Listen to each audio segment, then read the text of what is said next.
এই দিনই দিন না, সামনে ভালো দিন আসবে। সব দিন তো একরকম যায় না। এজলাসে দাঁড়িয়ে এমন উক্তি করেছেন সাবেক মন্ত্রী এবং আওয়ামী লীগের প্রেসিডিয়াম সদস্য কামরুল ইসলাম। আদালতে কামরুল ইসলামের রিমান্ড শুনানির সময় এই কথা ঘিরে আইনজীবীরা ক্ষোভ জানান। পরে রাজধানীর নিউমার্কেট থানার ওয়াদুদ হত্যা মামলায় তার ৮ দিনের রিমান্ড মঞ্জুর করা হয়। রাজধানীর নিউ মার্কেট থানায় হত্যা মামলায় আওয়ামী লীগের প্রেসিডিয়াম সদস্য ও সাবেক খাদ্যমন্ত্রী অ্যাডভোকেট কামরুল ইসলামকে ৮ দিনের রিমান্ড দিয়েছে আদালত।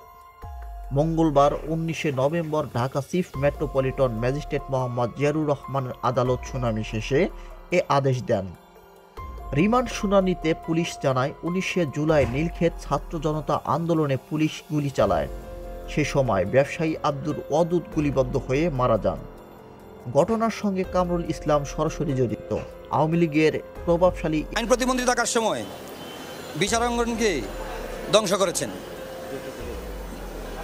দলীয়করণ করেছেন, নগ্ন হস্তক্ষেপ করেছেন, এমন বিচারাঙ্গনকে তার স্বাধীন মতো চলতে দেয় নাই এবং এই হত্যাকাণ্ডের সাথে সে জড়িত। এবং খাদ্যমন্ত্রী থাকাকালীন আপনারা সবাই জানেন আন্তর্জাতিক মহলে এই বাংলাদেশের ভাবমূর্তি নষ্ট করেছেন উনি।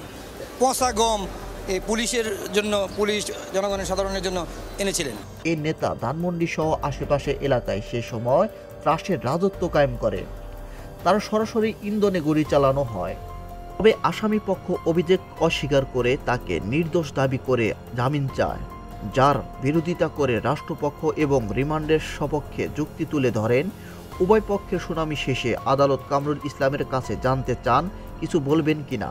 অ্যাডভোকেট কামরুল ইসলাম এই ঘটনার সাথে সম্পৃক্ত না, এই ঘটনার সময় উনি উপস্থিত ছিলেন না এবং ইন্ধনও দিয়েছিলেন না, নির্দেশও দিয়েছিলেন না। বাদীটা এজারে স্পষ্ট বলেছে, সেই ব্যাপারে বাদীও আমাকে অভিযোগ করে নেয়। এ সময় কামরুল ইসলাম জানান, যে এলাকার ঘটনা তিনি সেখানকার এমপিও না, শুধু হয়রানির উদ্দেশ্যে তাকে এ মামলায় জড়ানো হয়েছে। বিচারকের সামনে কামরুল ইসলাম আরও বলেন, আমার জুনিয়র আইনজীবীরা আজ আমাকে নিয়ে যা বললেন, এই দিনই দিন না, আরও দিন আছে। এ সময় আদালতে চিৎকার করে ওঠেন বিএনপি পন্থীরা। তারপর আইনজীবীরা উভয় পক্ষের শুনানি শেষে জিয়ারুর রহমানের আদালত ৮ দিনের রিমান্ড মঞ্জুর করে।